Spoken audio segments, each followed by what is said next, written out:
Facebook, TikTok, and a couple different channels on each of those. So you'll see me looking in different areas, and that'll be why.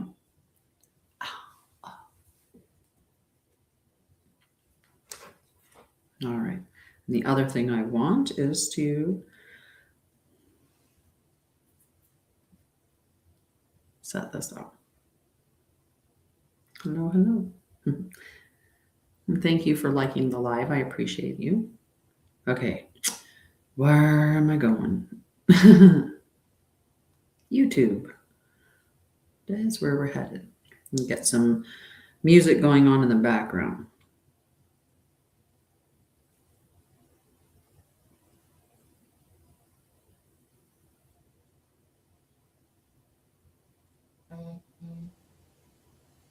Hello, hello. How are you? So just give me a minute to get set up a little bit here.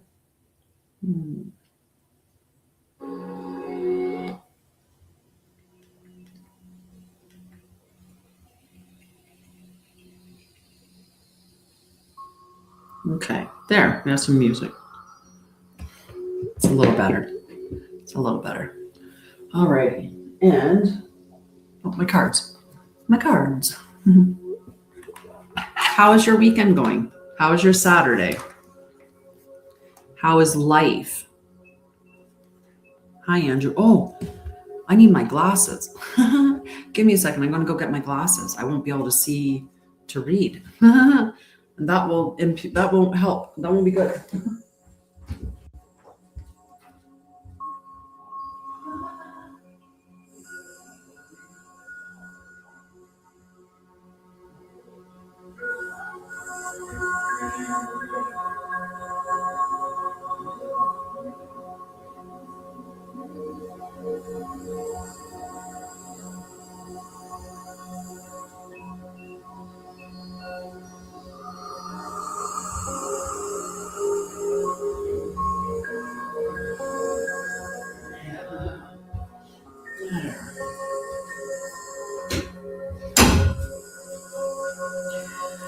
That's better. Now I'll be able to see when we're doing the cards. I'll be able to see.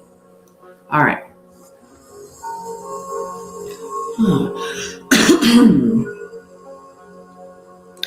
Hello, hello.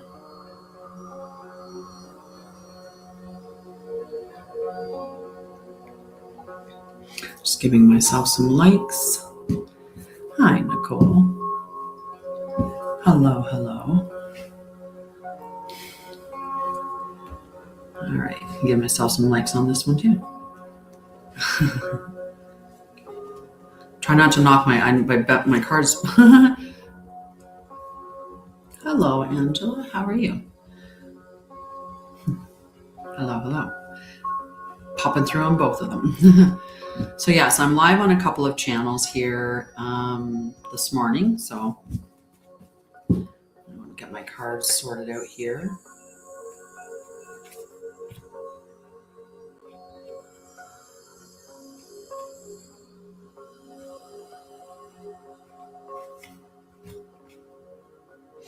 So I'm separating my tarot deck into all the elements, and this is the Etherian Tarot. So it's a deck of that I created. It's my own personal deck. Oops, I bumped that. My own personal deck.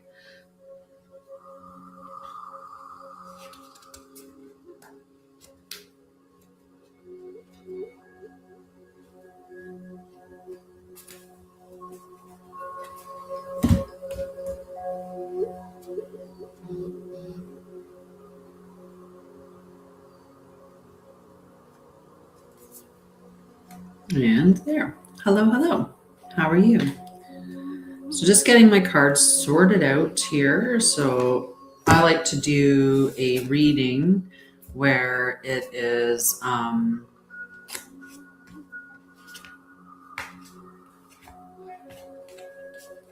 wait a second, that's not right. There we go.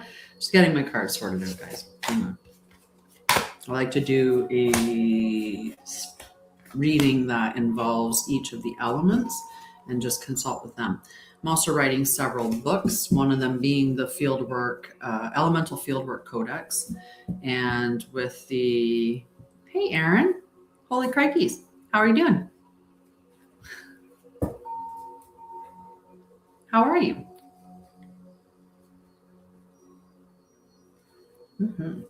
All right.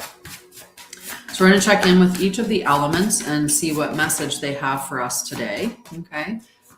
That's why I've separated them into each card, like into each suit. There we go. Into each suit. Hello. Aw.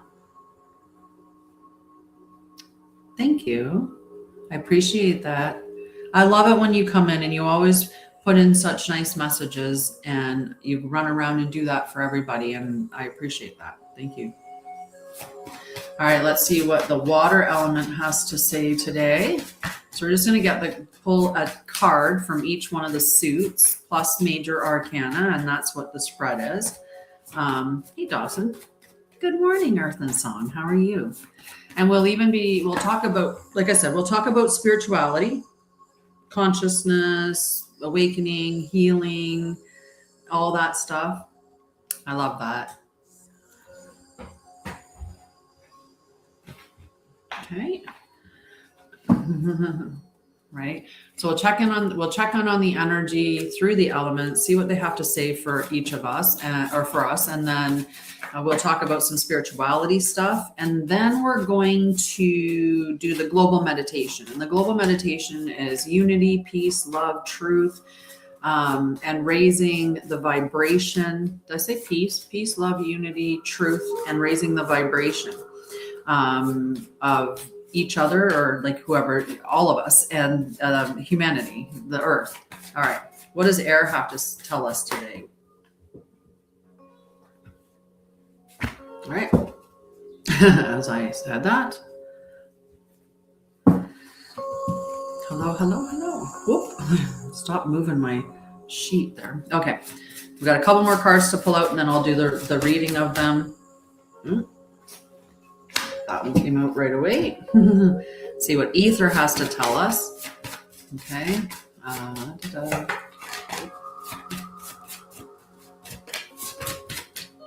Ooh, big card coming out, guys. Big card coming out from ether. This is a good one. I'm excited to read that one. Apparently ether wanted to level us up today. So that one threw right up there. Okay. That was crazy how that jumped up onto the table. It's really cool. Okay, so Earth. Earth's message to us today is from the page of Earth, and I love that. I'm up towards Edmonton, but that's nice. That's very nice. So the page of Earth is about new opportunities. There is maybe studying or training. I think of this as a little bit like Gemini, because Gemini is the perpetual student, loves to learn and loves to gather information and then share that information. When we're talking the page of Earth, because we're now into the royal suit part of the cards, when we're in that, it's more long-term things. So whatever the study, the training, the new opportunities, they are more for like long-term, for, something that you're going to be doing in the future for quite some time. Like it's that kind of an opportunity. It's a longer opportunity. So it's also about growth. It's about personal growth. It could be about apprenticeships. It can be about disciplined learning and skill development. So we're growing our skills. We're learning, preparing ourselves for the future with what we're going to be doing long term, making money, providing for our family, all of that. So that's the energy of this card, is that learning for that. So that's what the earth element had to say for us. water, she came in with the Queen of Water. And the Queen of Water is deep love, emotional maturity, compassion, psychic abilities, and healing energy. The Queen of Water invites you, to open your heart to the beauty of love, healing, and emotional wisdom. She is a reminder that compassion, intuition, and deep understanding are your greatest strengths. So this is a very, like it said, intuitive card. When you think about this, water is your emotions, it's your memories, it's ancestry, it's all of that gets wrapped up in here. And when we're looking at water in that capacity, sorry.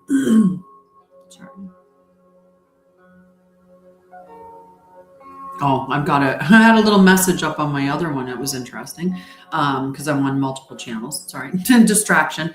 The little thing giving me cues on how to do a better live, which I thought, interesting. I've not seen that before. Okay. So when we're looking at the queen, it's the feminine aspect of the water element. When we would be looking at the king, it would be the height of the masculine element of the water element. So it's not about gender, it's just about the expression of the energy. And the female energy is more connected to spirituality, it's more connected to nature, to nurturing, to emotions. And so this is what she's bringing us or giving us, that this is where we're at. So we have this new learning experience from the page of Earth, right? Which is reminding you that great things begin with small steps. Whether you are pursuing a new career, financial goal, or personal endeavor, your patience and dedication will lead you to profound rewards. Stay open, stay curious, and trust the path ahead of you. So between these two, we have emotional fulfillment, where our intuition is keen. We are like our psychic abilities are on par. We're also starting that new journey. Air came out with the 5 of air, and it gave it to us in the reverse position. So when it's in the reverse, though, the 5 of air is talking about resolution. So there may have been some conflict, or there may have been something that was being withheld, or some information that we weren't aware of. Now we're finding the truth out. We are letting go of unnecessary battles because we've decided that peace is worth more than winning in this battle. Hi, Roxanne. How are you? And hi, Matthew. So the 5 of air asks you to discern truth from illusion. If something feels off, trust your intuition. Winning isn't always victory. Sometimes peace is the greatest. All right. Fire came out with the 9 of fire, and the 9 of fire in the reverse. In the reverse is talking about burnout, stubbornness, fear of failure, and resistance to necessary change. We're going to move through that given the rest of the cards. Oops, sorry, I said again. Stop. Gotta pull my there. Then when I touch this, I have a desk, and every time I touch it, I pull it out underneath you guys. Okay, so we're going to skip the ether card. I'm going to show that one last. So the 9 of fire, sorry. So this, like I said, is that burnout, that resistance to change. But it reminds you that you are close to a breakthrough, okay? That you're to keep going, to trust your wisdom, and let your fire guide you to victory. And oftentimes, like, we get caught up in that, like whether it's fear of failure or fear of success, because we honestly feel like in some way we're going to, as we succeed, we have to say goodbye to people that are around us, because those are people that were there for you when you were at that particular level. And as you start to change, people don't like to be shown what they're not doing, right? And many people aren't willing to take that risk. So if you take a risk, or if you're doing healing, if you're working through things and you're changing, that is just shining a light on other people and what they're not willing to do.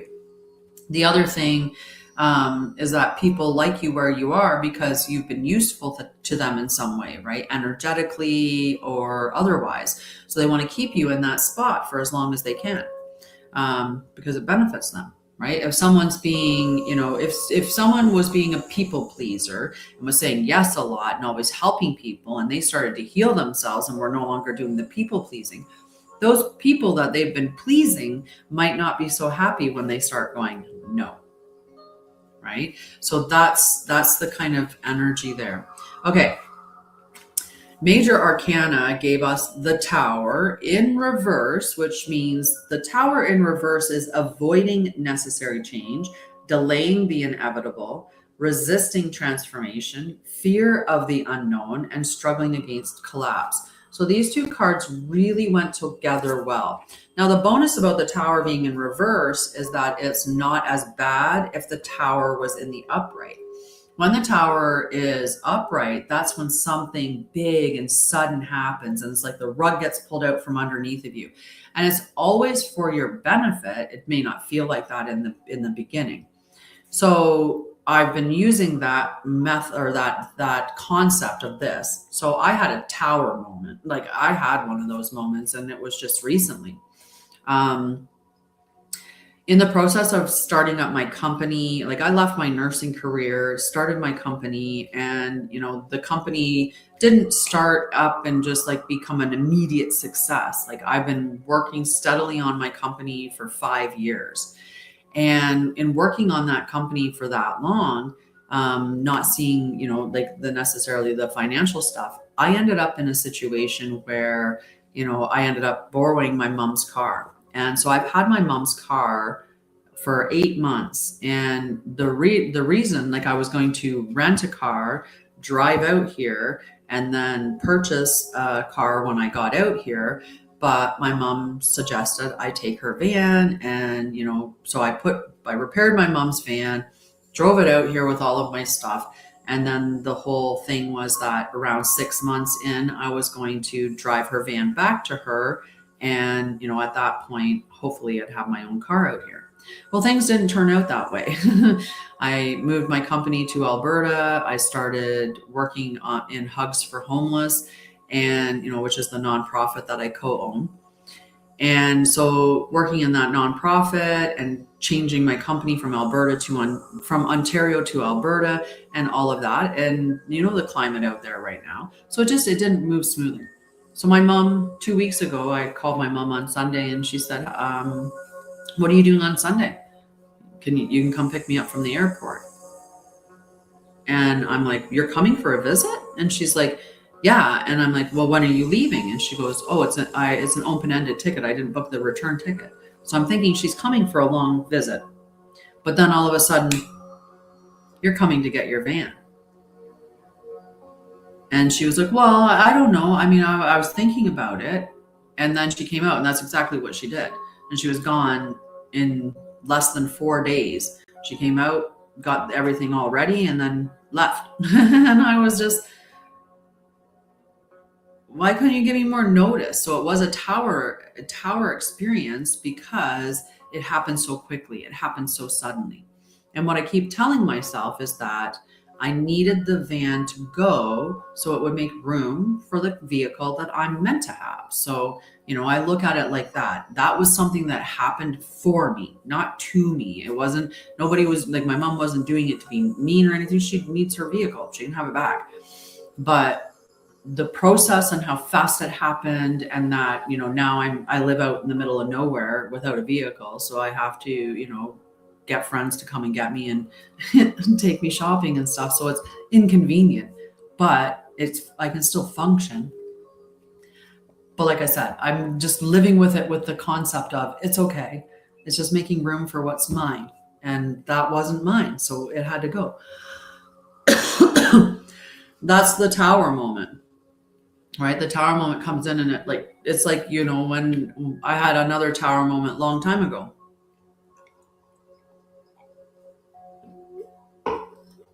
Because I got diagnosed with multiple sclerosis when I was in my nursing career. And that diagnosis was like a Tower moment.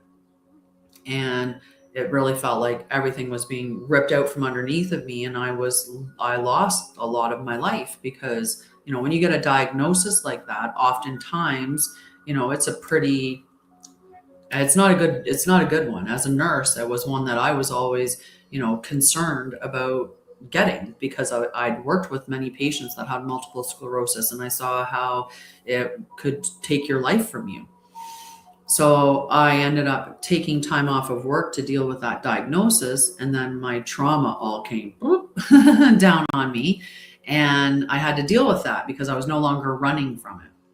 Because it's a lot of times what we're doing, right? We're masking, avoiding, and numbing out, being so busy that we just don't even sit with our feelings or, process through those experiences that we had that shaped us. And I think about, like, frequently lately, I've been thinking a lot about how absolutely crazy my life has been, like amazing, crazy, amazing, like all of it. My mom was married when she was 15.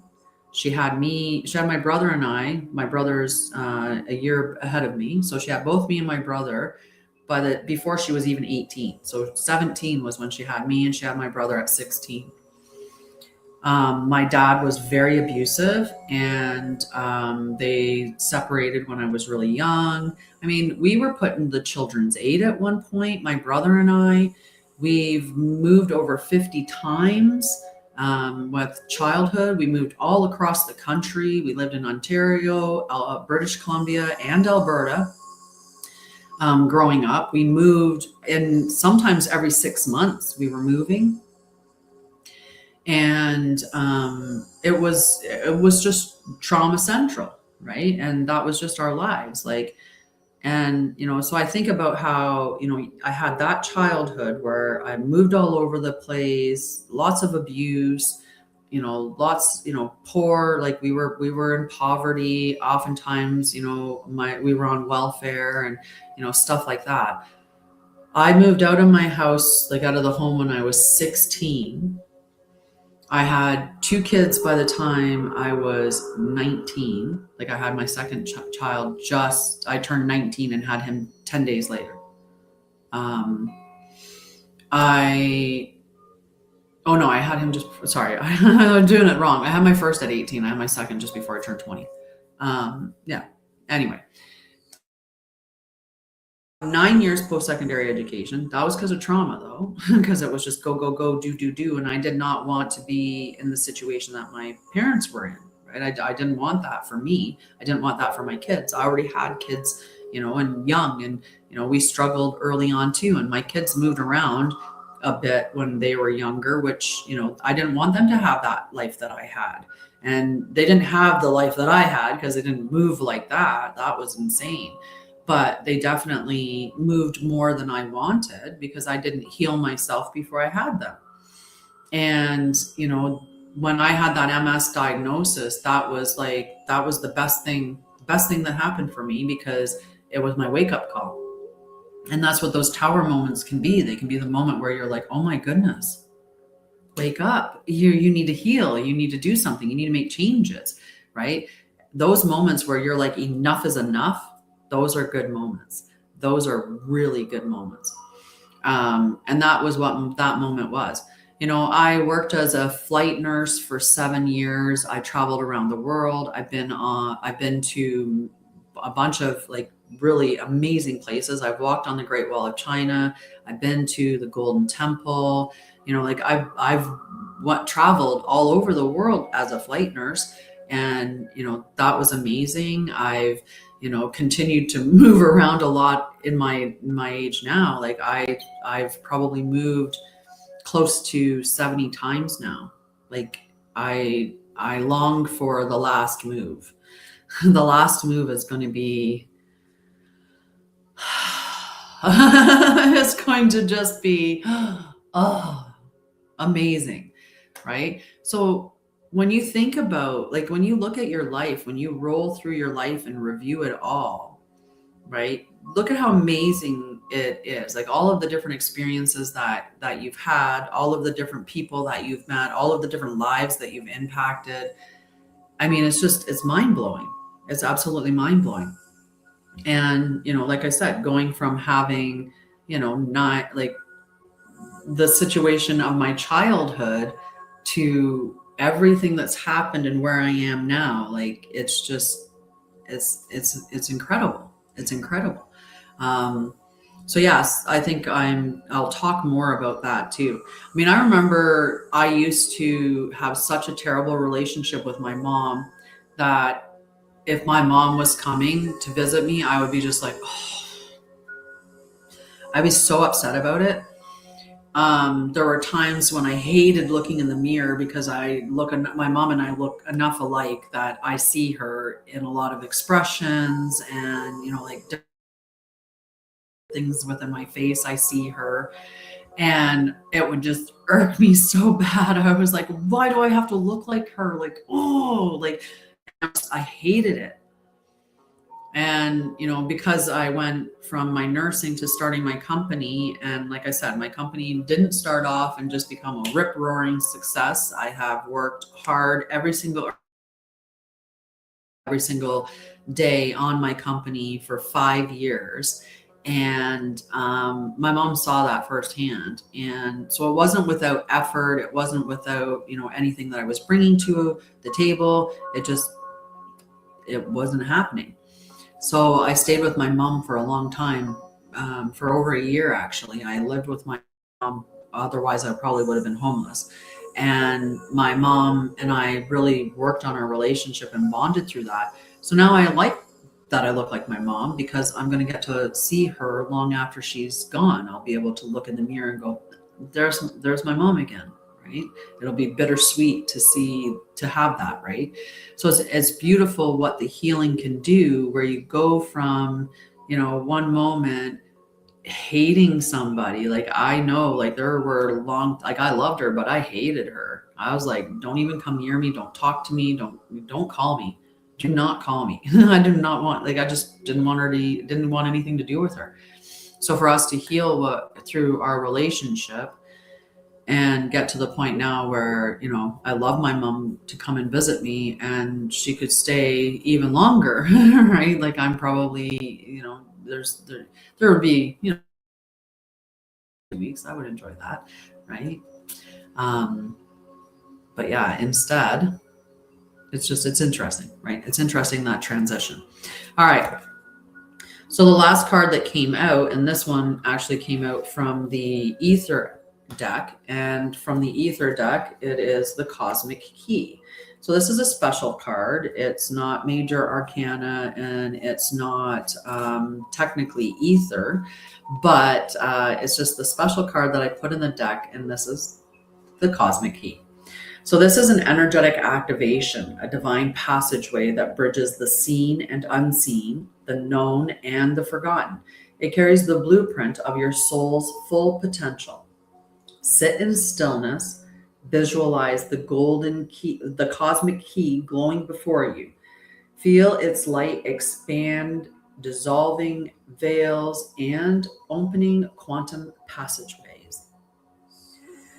Ask, what am I ready to unlock? And then listen. You may feel, see, or know the answer.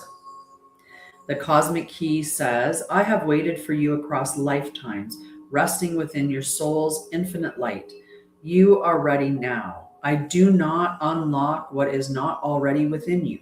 I simply reveal what you have always held. The path is clear. The time is now. Step through. So it's an upgrade, a total upgrade with that card. All right.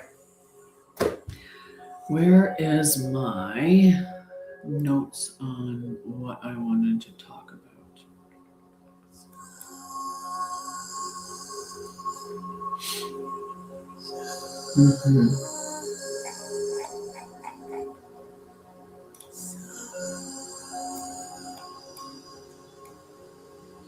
Just getting my set up here.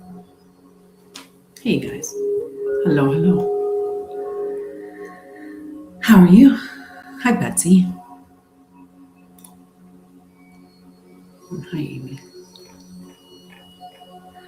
Okay.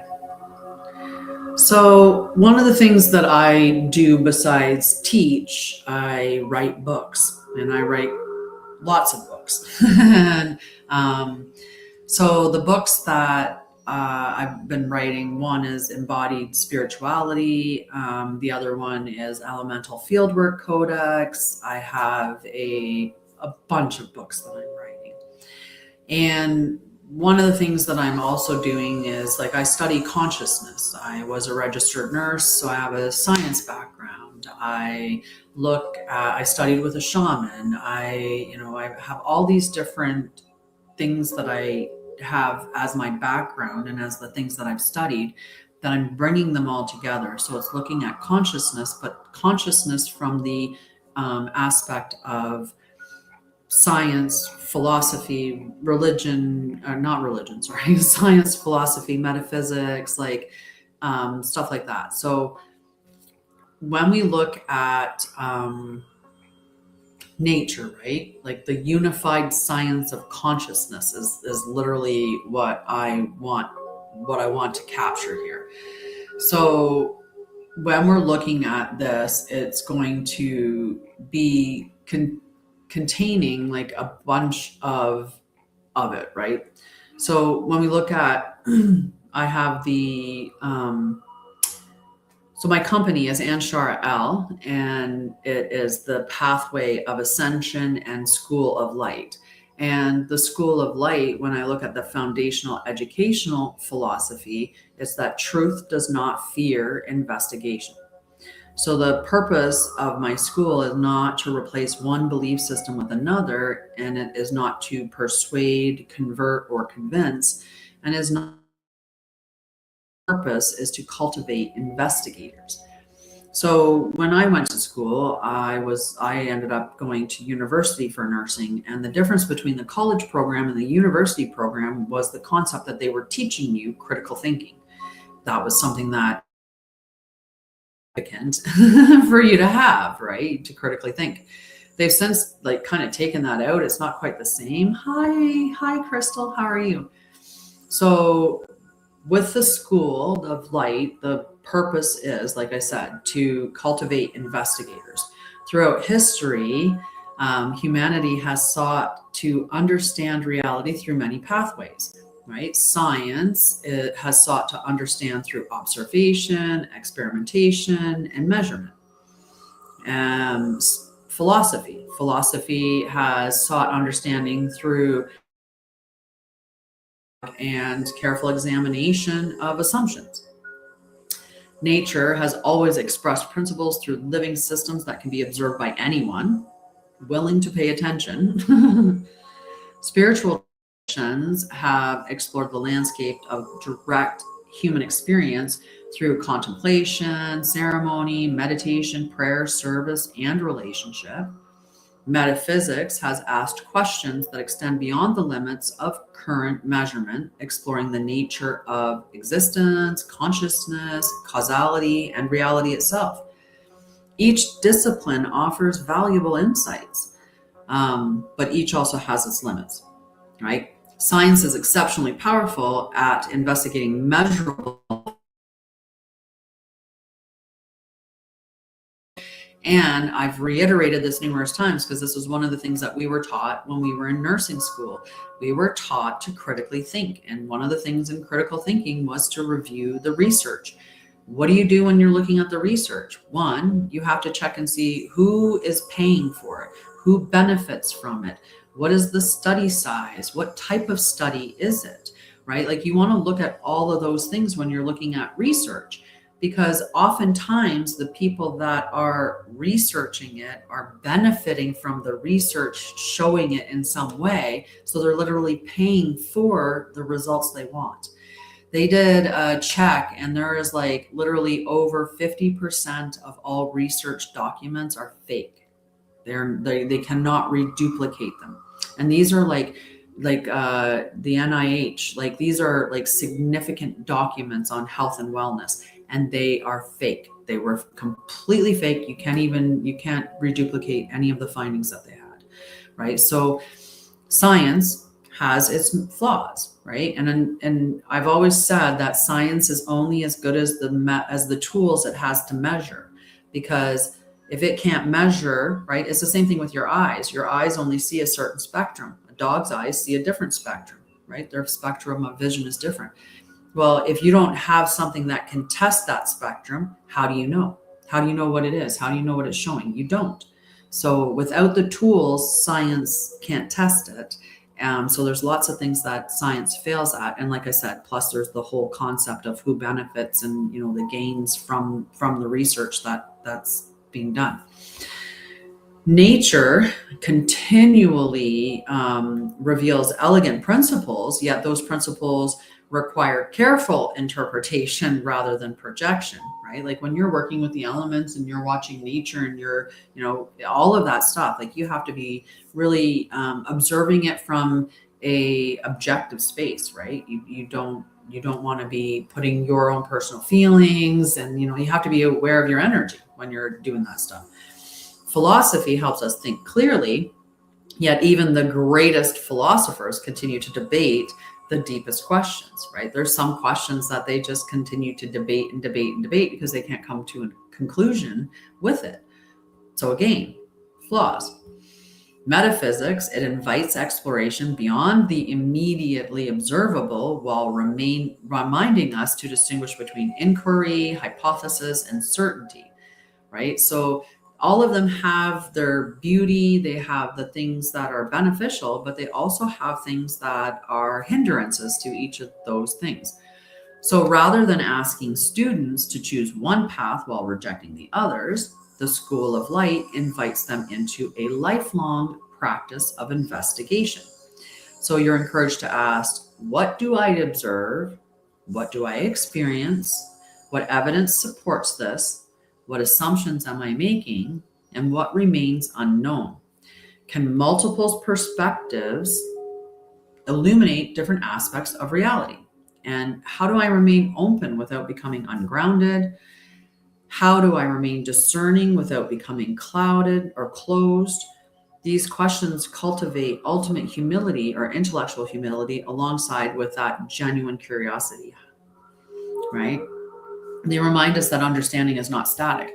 Throughout history, many ideas once considered impossible later became accepted knowledge. Likewise, many ideas once widely accepted were eventually revised or abandoned as evidence deepened. Learning, therefore, requires both confidence and flexibility. Confidence to investigate honestly and flexibility to refine our understanding when new evidence, deeper experience, or broader wisdom reveals a clearer picture. So this school recognizes that every human participates in reality through multiple dimensions of experience. Okay, we think, we feel, we sense, we relate, we create, we observe, we imagine, and we belong within a living ecosystem. So we're gathering information in a variety of ways. Hi, Christine. Right? So an education that neglects one of these dimensions remains incomplete. So we want to have them all. So for this reason, our approach is inherently interdisciplinary.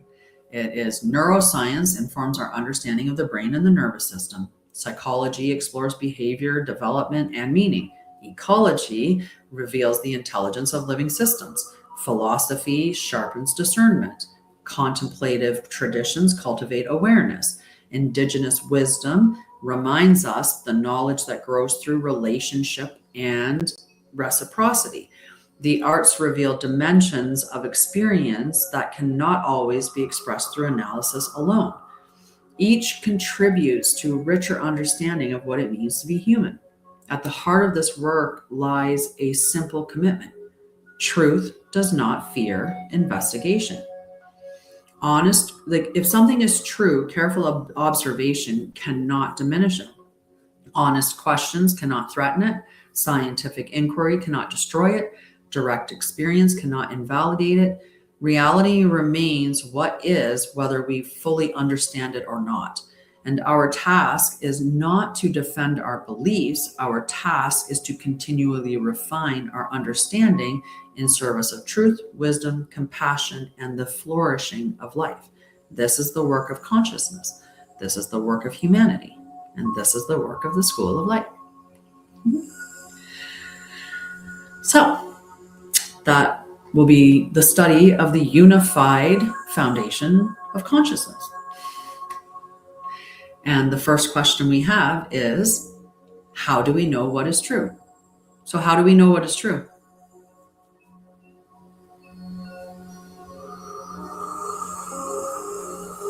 Hi, Toby. How are you doing, Crystal? Oh, my tea. I need to make another tea.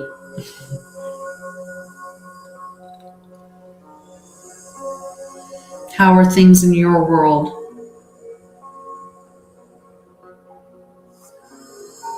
Hi, JC.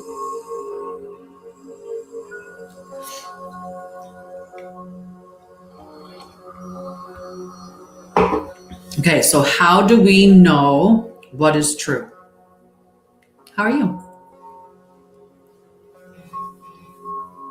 Aww. Poor cat. It's okay now?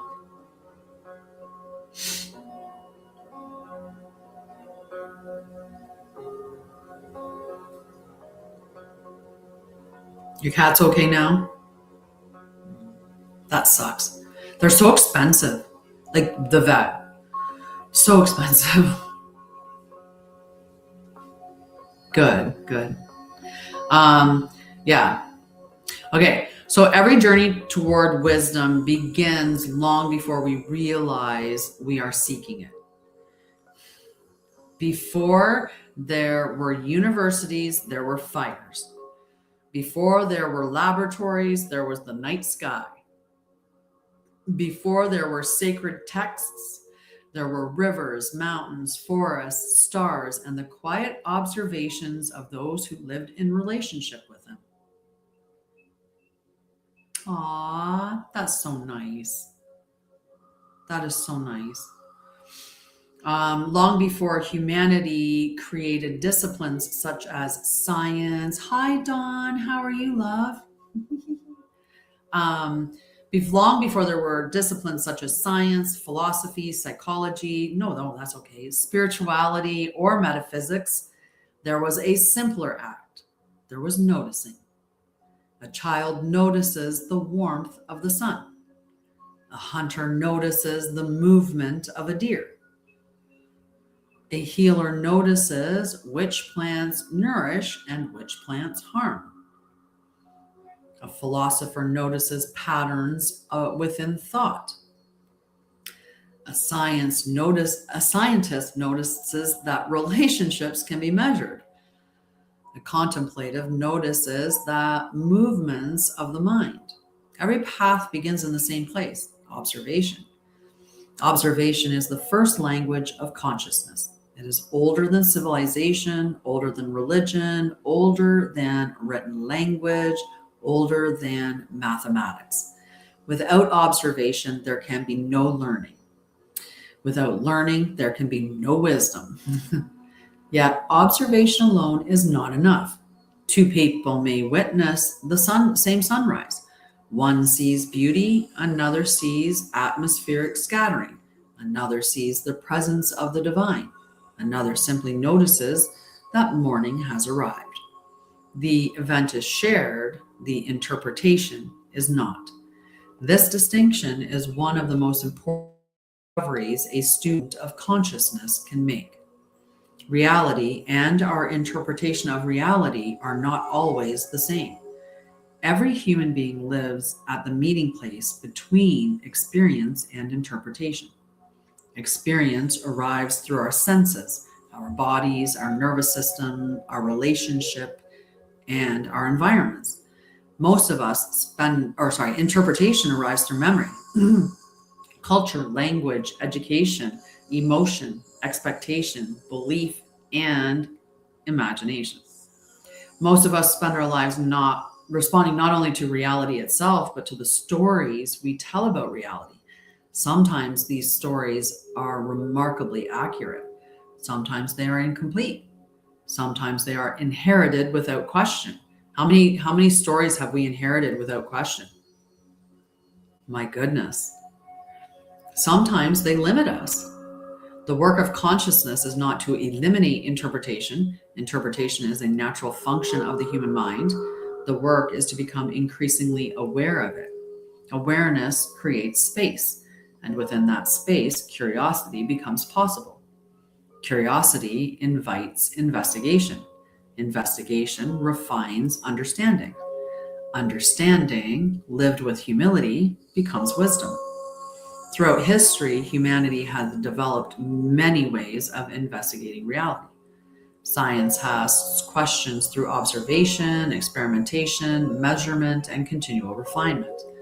Philosophy examines the assumptions beneath our thinking and challenges us to reason carefully. Ecology reveals that life exists not as isolated parts, but as dynamic relationships within living systems. Indigenous knowledge systems often begin not with abstraction, but with participation, emphasizing reciprocity, careful observation across generations, and respectful relationship with the land. Contemplative traditions investigate consciousness directly through disciplined attention, meditation, prayer, silence, and self-inquiry. Metaphysics explores questions that lie at the edge of current knowledge, asking what existence, consciousness, time, causality, and reality ultimately are. Tienda. What if they are asking different questions about the same reality? A telescope, a microscope cannot observe justice. A mathematical equation cannot fully describe awe. Neither can a spiritual experience determine the molecular structure of water. Each method has strengths and each method has limitations. Wisdom begins when we understand both. The purpose of this work is not to collapse every discipline into one explanation. It is to learn which questions each discipline is designed to answer and to recognize where they may illuminate one another. Nature offers a beautiful example. Imagine standing beside an ancient cedar tree. A botanist may describe its cellular structure. A chemist may analyze the components within its resin. An ecologist may explain its role within the forest. An indigenous elder may speak of relationship, reciprocity, and generations of lived knowledge connected to that tree. A poet may write of its quiet strength.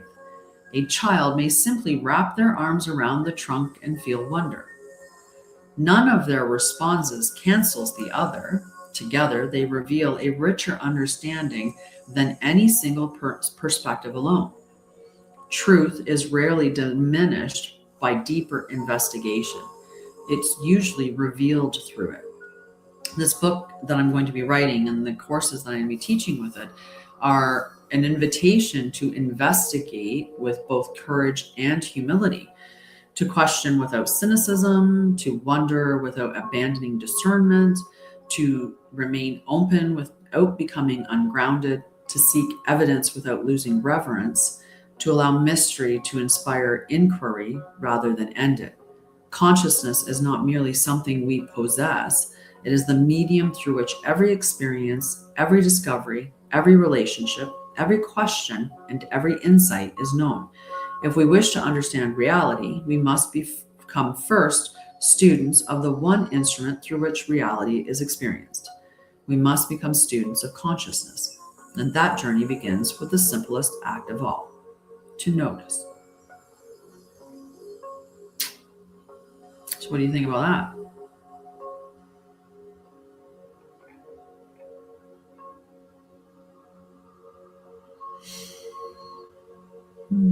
Hello, hello. Okay.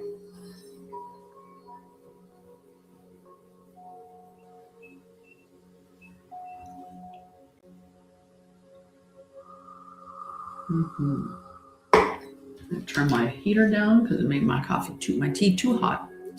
I don't drink coffee. How are you doing? How are you doing?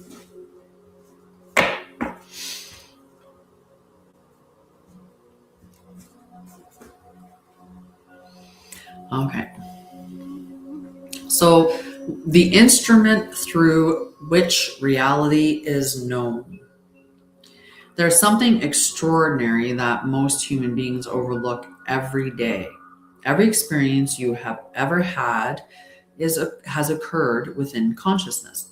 Every sight, every sound, every memory, every dream, every scientific discovery, every spiritual experience, every mathematical equation, every poem ever written, every act of love, every moment of fear, every question humanity has ever asked, all of it has appeared within awareness. Pause for a moment and consider consider the significance of that. That every single thing, it goes through consciousness. It's experienced through that awareness. Human beings have devoted immense effort to understanding the universe. We've explored the oceans, we've climbed mountains, we've mapped the stars, we've split atoms, we've sequenced the genome, we've built machines capable of extraordinary precision, yet the very medium through which all these discoveries become known often receives remarkably little attention. Consciousness is so intimate that we rarely notice it. It is like asking a fish to describe water. The fish has never existed outside of it. Likewise, we have never of awareness itself. This raises one of the most profound questions imaginable. Can the instrument through which reality is known also become the subject of investigation? The answer throughout history has been yes. Scientists investigate perception, psychologists investigate cognition, neuroscientists investigate the brain, philosophers investigate knowledge, mediators investigate awareness, indigenous knowledge keepers investigate relationship, artists investigate expression, mystics investigate direct experience. Each explores the same mystery from a different doorway. The observation reveals something important. Consciousness is not owned by any one discipline. No single field possesses the complete picture.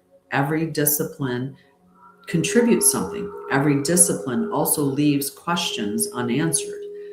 Perhaps this is not a weakness. Perhaps it is an invitation. Imagine standing in the center of a great mountain. Around you are many pathways leading toward the summit. One traveler begins from the eastern forest. Another climbs from the western cliffs. Another follows the river valley.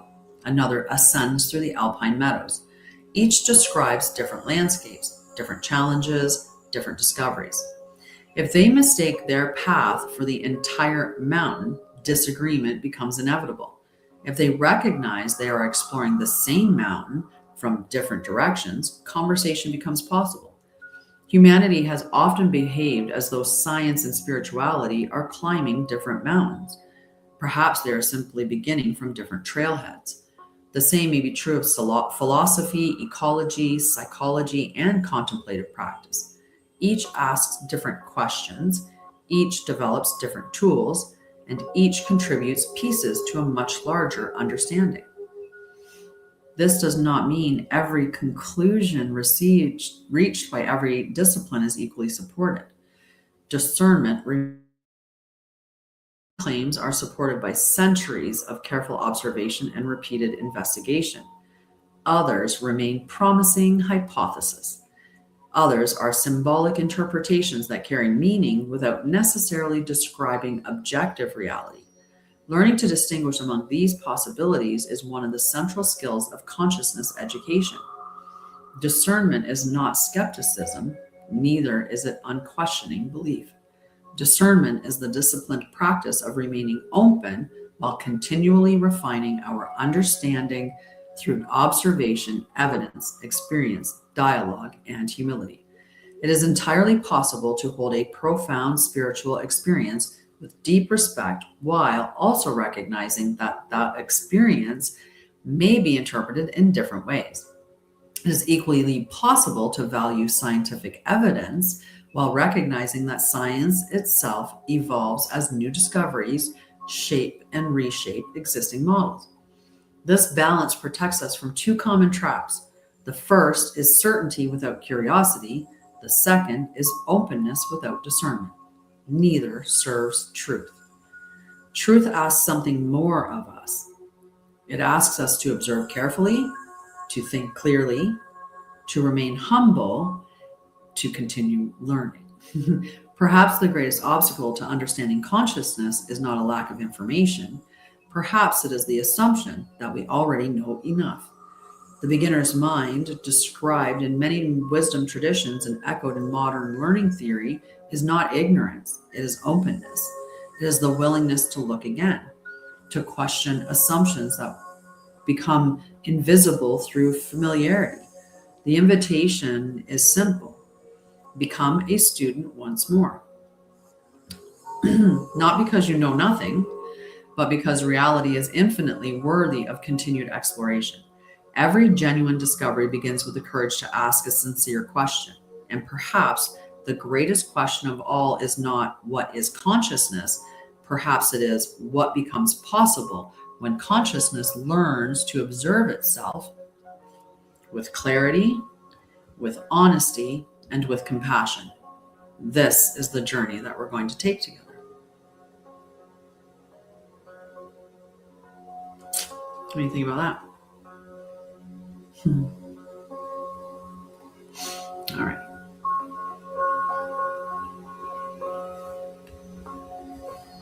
There we go. Okay, so I'm going to get ready now. We're going to get started for the global meditation. Yeah.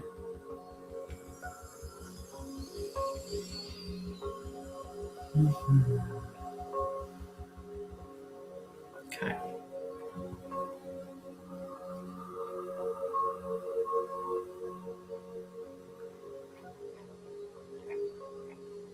Yeah. So maybe 1 second to get queued up here.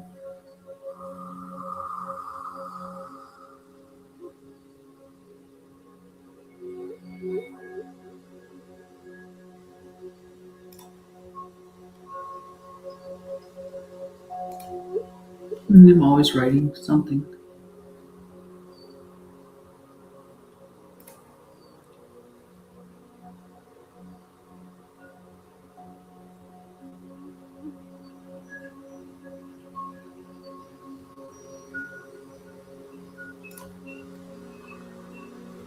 Just getting ready to do the meditation. Just pulling up my stuff.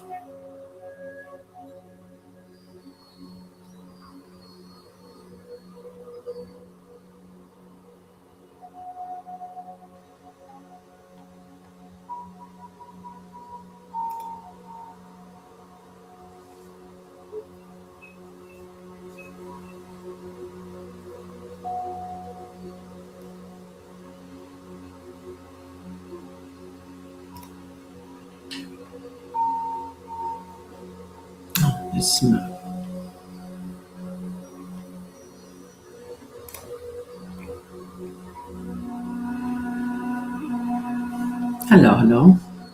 How are you?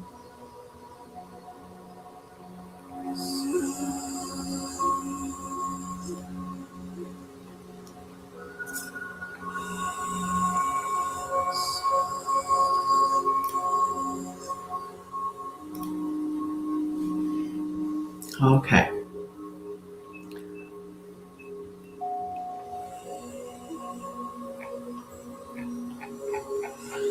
Are you ready to get your meditation on? Hi. Buenos días. ¿Cómo está?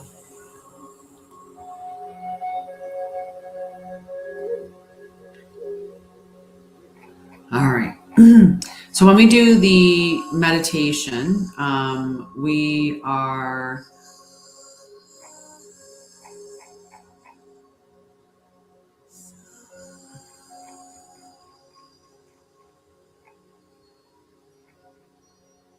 okay. Sorry, I found my spot. Hello, Morichi. How are you? So we're going to do the global meditation. I'm going to get the music to the right volume and set up.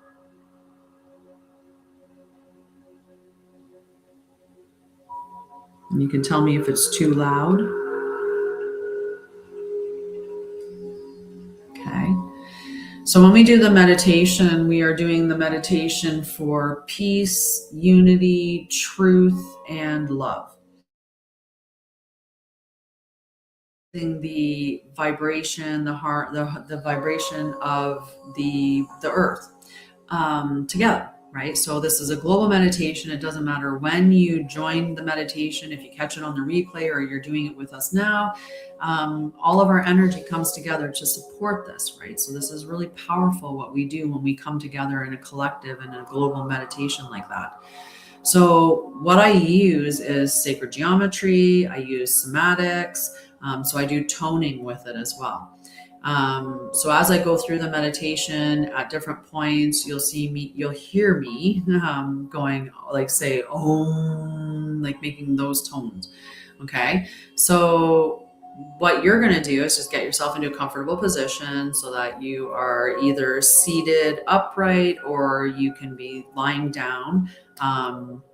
Just make sure that you're comfortable and that you are able to close your eyes. If you're not able to close your eyes, then you probably shouldn't be doing the meditation. Like if you're driving or operating equipment or responsible for other things, you should just keep your eyes open, do the meditation later. But if you're okay with that, then make sure your phone's in a good place so that if you do, get a little sleepy and lose a little bit of your tone, you're not going to drop your phone or fall off your chair, right? So make sure that you do all of that. And let me know with a thumbs up if the music's okay. Because if the music is too loud, I'll turn it down a bit more.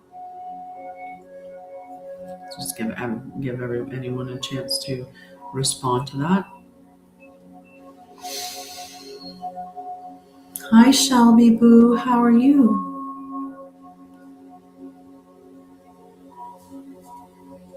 How are you doing, love?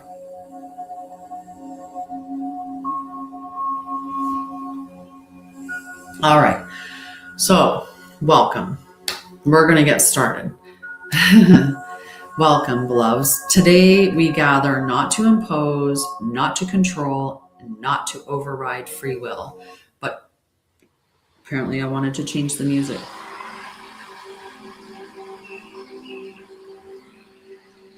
I just have to check something really quickly.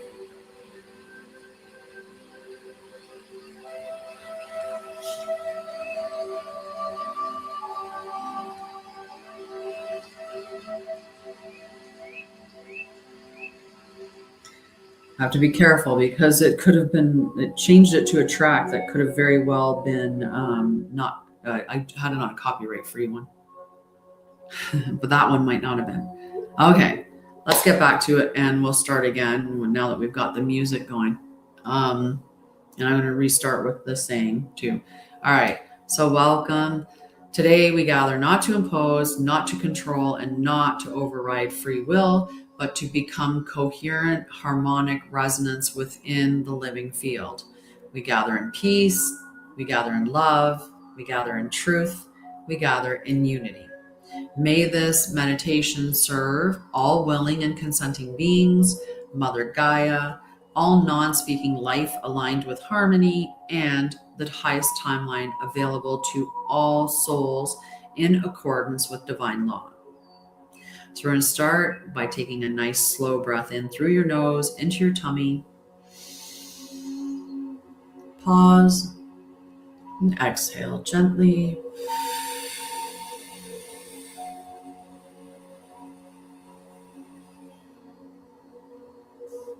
Another inhale through the nose into the tummy. Pause and release.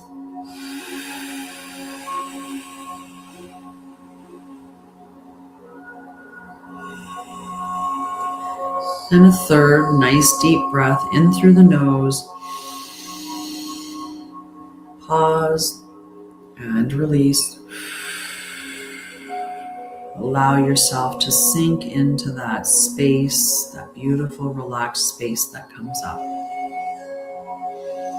Before we transmit outward, we stabilize inward. Feel your body. Feel the chair beneath you or the surface that you're seated upon. Feel the earth beneath you.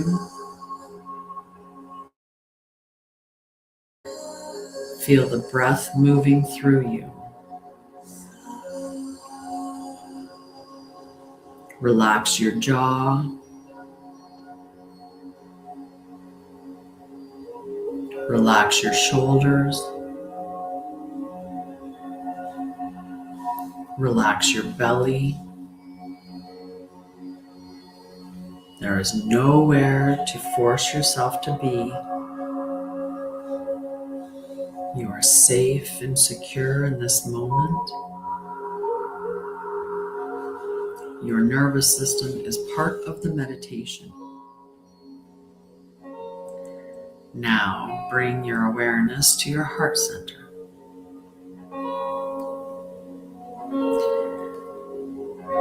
Visualize a luminous point of stillness in the center of your chest. A point before thought,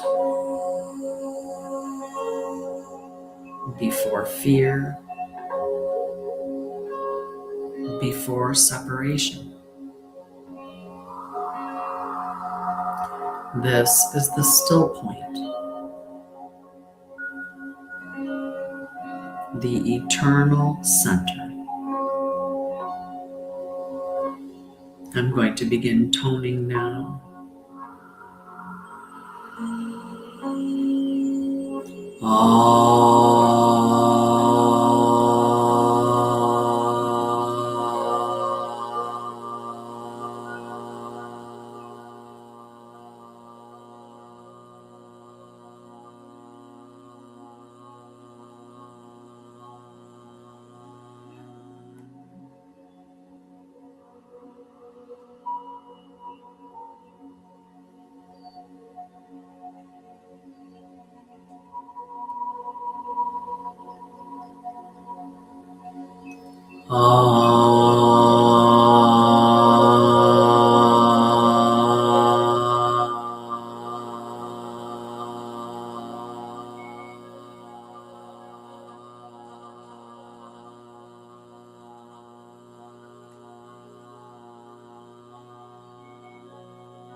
Allow the tone to move through your body like a wave of peace.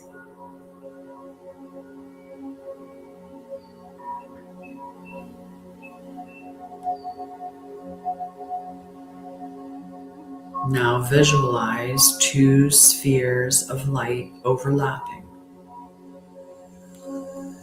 One above, one below. Spirit and matter. Heaven and earth. Self and source. Where they meet, the Vesica Pisces forms. The almond shape between. This is the geometry of birth.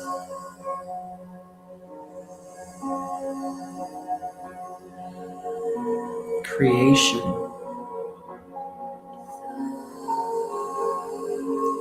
Union.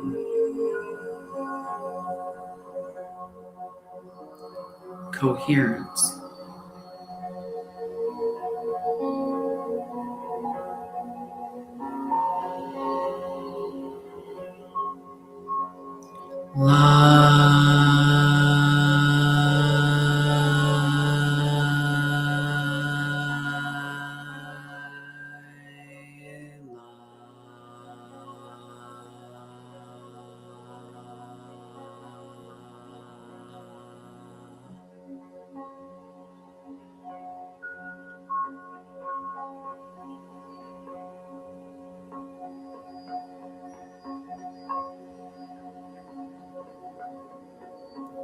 Allow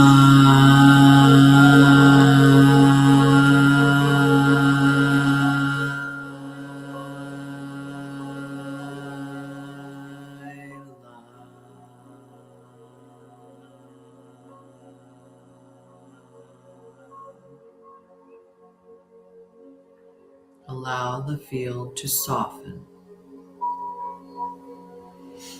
Allow the heart to open naturally.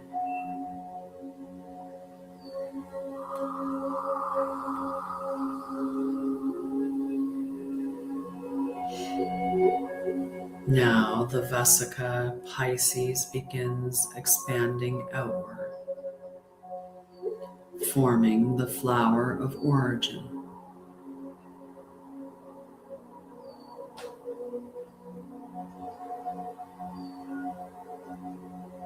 Living geometry.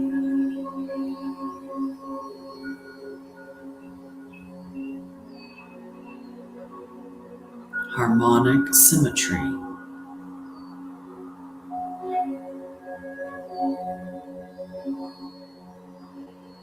The architect of interconnected life.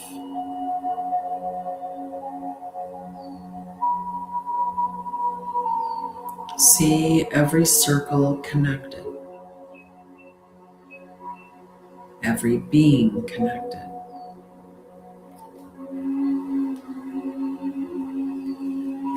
Every life influencing the whole.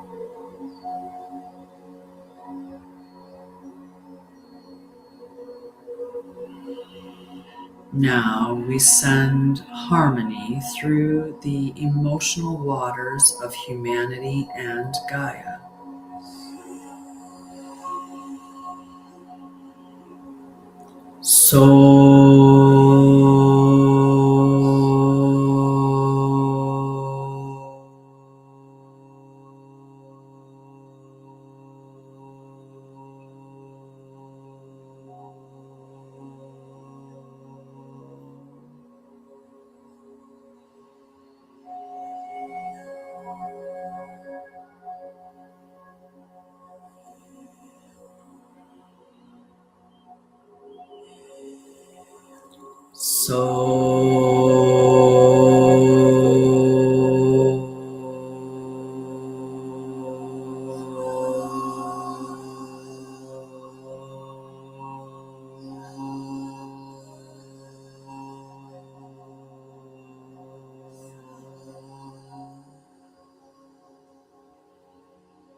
See ripple rings moving outward across the earth.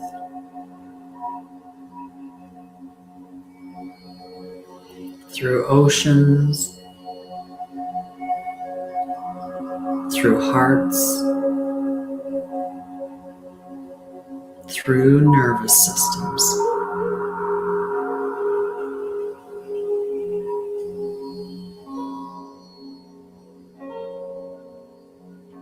No force,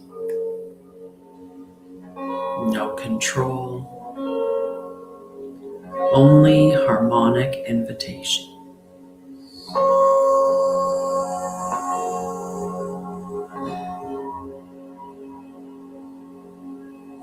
Now from the center of the flower, a rose spiral emerges.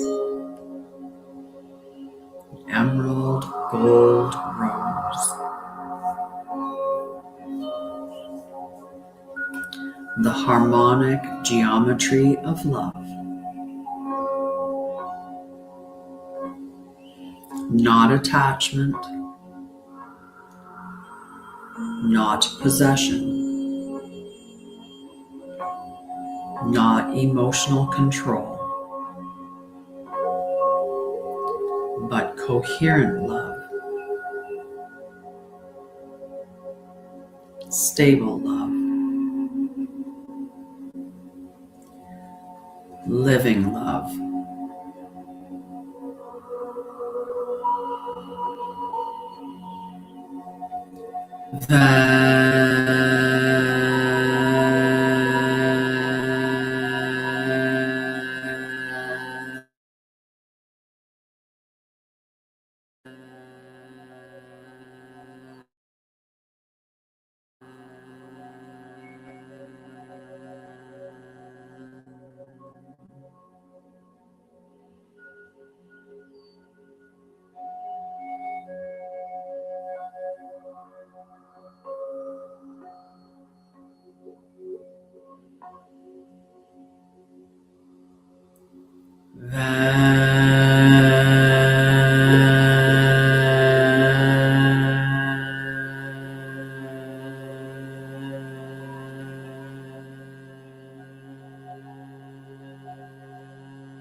May all willing hearts remember coherence.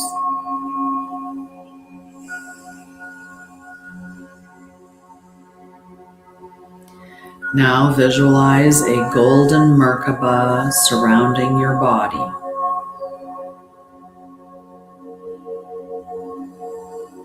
A three-sided triangle, tetrahedron, one pyramid upright, one pyramid facing down, with you in between them.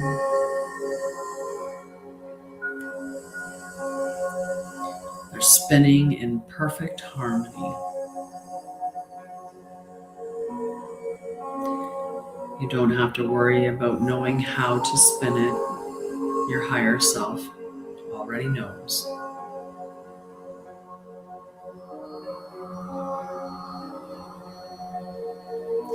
Now, see the same geometry around the planet, around Mother Gaia. A golden Merkaba spinning in perfect harmony.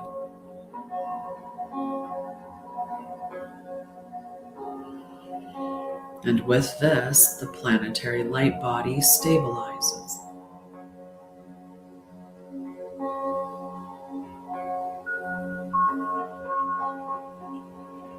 Now we anchor into Gaia. Visualize your energy roots descending into the earth. They expand out from your root chakra, connect into the mycelium network.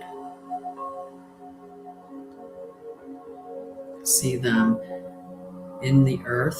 Feel your energy roots descending into the earth, into crystal, into soil, into water, into stone.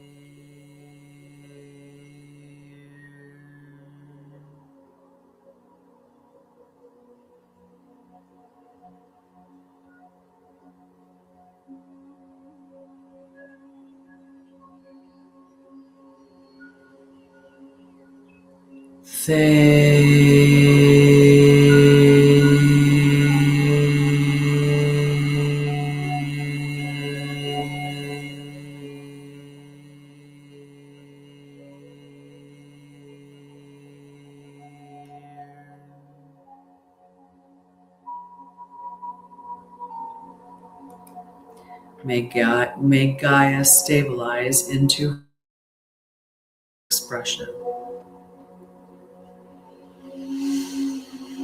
Now above the earth, see a canopy of stars. Ancient suns, living consciousness, cosmic memory.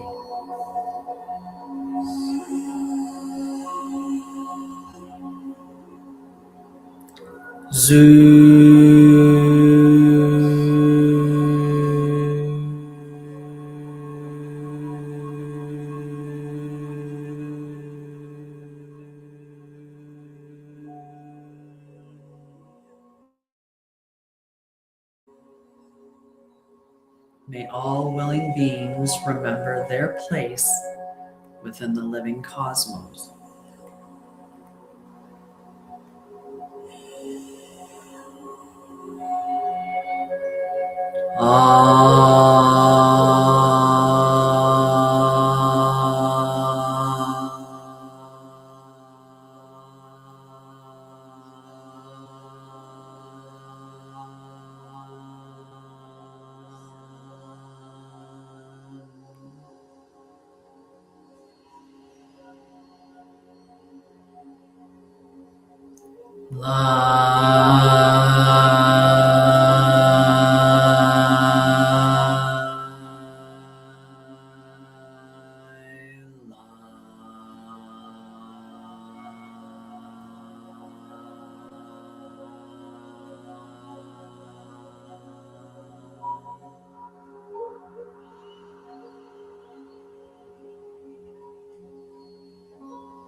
Visualize the earth stabilized in concentric harmonic light.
Feel the field settling.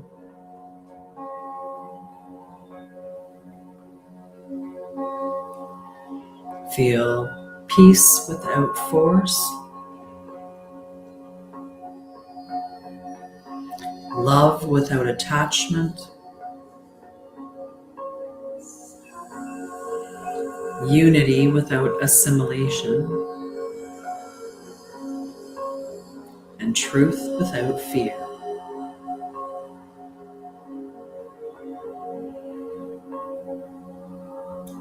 May all transmissions offered today serve only the highest good, divine love, divine truth, divine law, and the sovereign evolution of all willing beings. May Mother Gaia be supported in her highest harmonic expression. May all life move toward greater coherence, peace, and remembrance in accordance to its own sacred path. And so it is.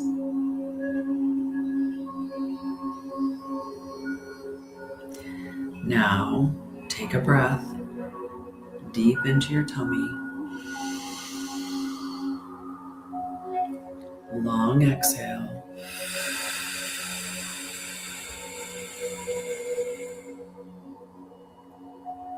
Feel your feet. Feel your seat.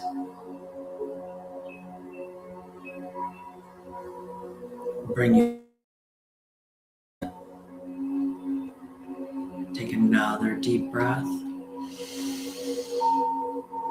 Release.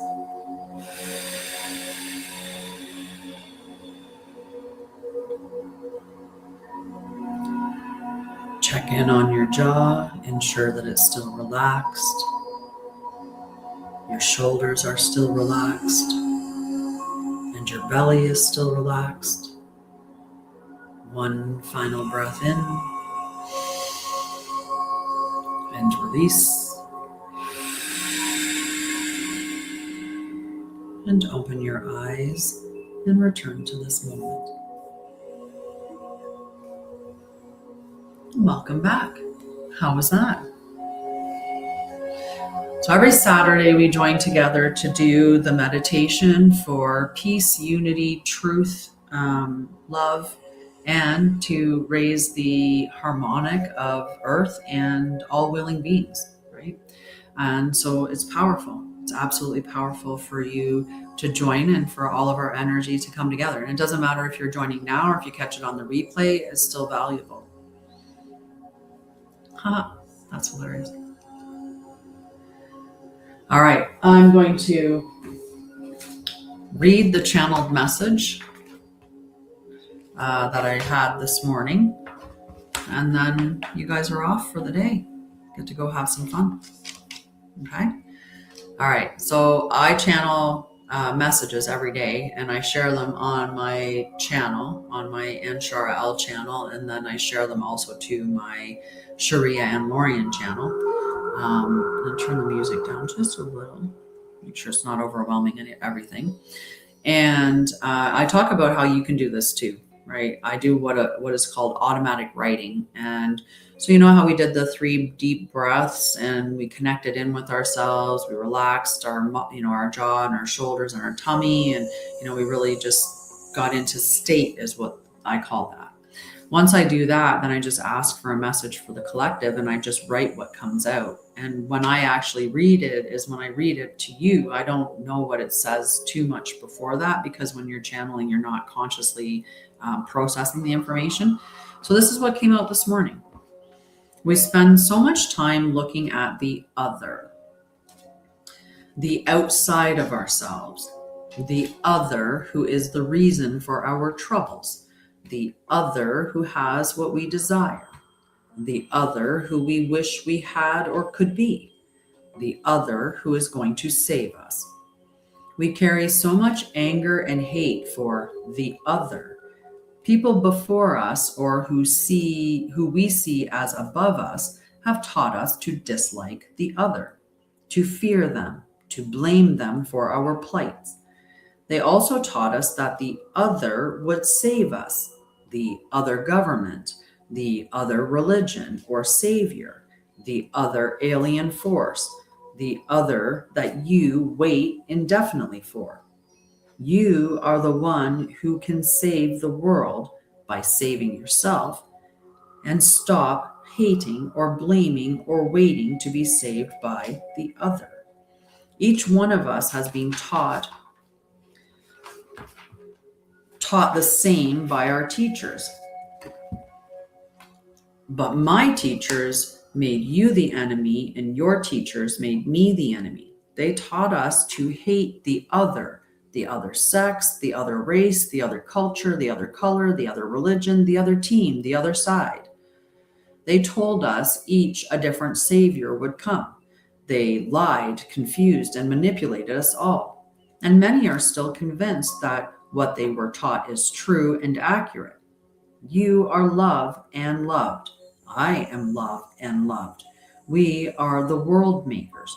We make our world by our collective thoughts, beliefs, feelings, and actions. More of us need to wake up to the reality that we have all been played to hate and wait. This is your reminder, your wake-up call. You can start right now. Put down the hate, put down the lies, learn the truth, and for the love of all creation, don't wait. Join with your brothers and sisters who are making the world a better place. Turn to love, to life, and to each other. So that was the message that came out today, and I thought it was absolutely perfectly timed, as they always are. As they always are. And yeah, what did you think about that?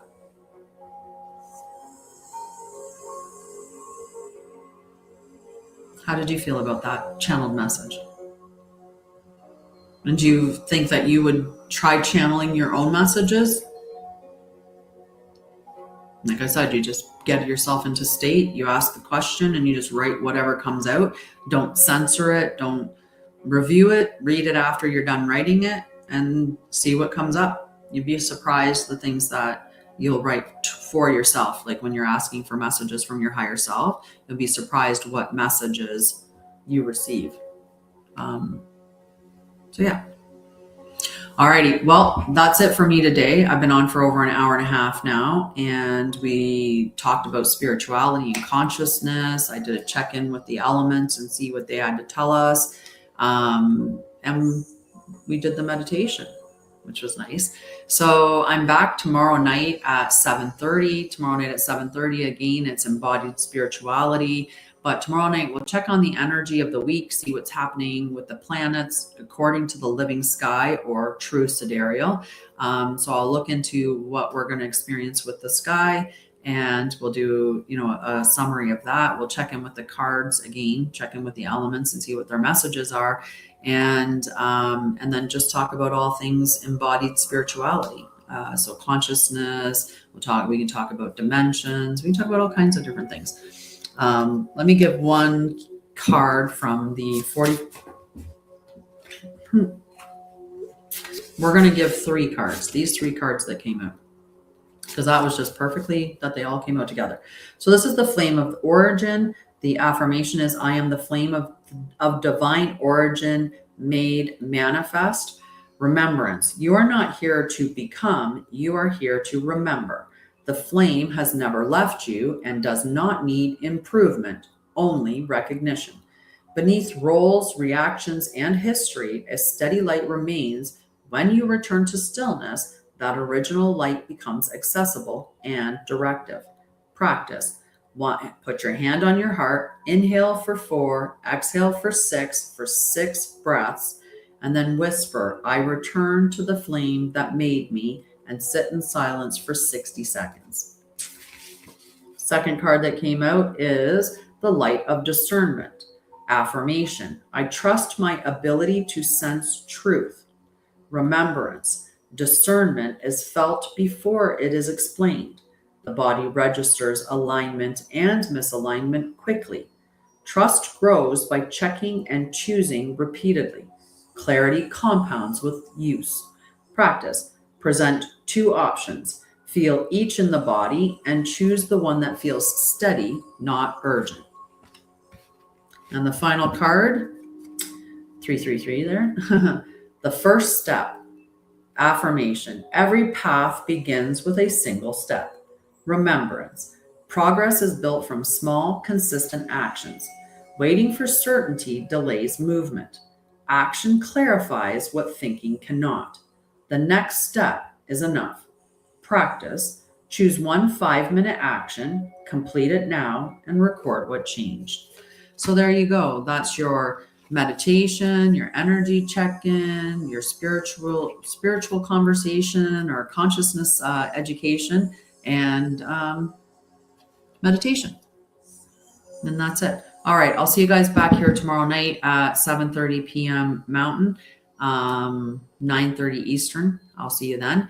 And like I said, we'll talk about all things spirituality and also check in with the energy for the week so you'll know what to expect energetically or how to prepare. All right. I love you guys. I'll see you later. Thank you so much for hanging out with me today. Thank you for the likes and the comments, the gifts, all of that stuff. And I'll see you tomorrow.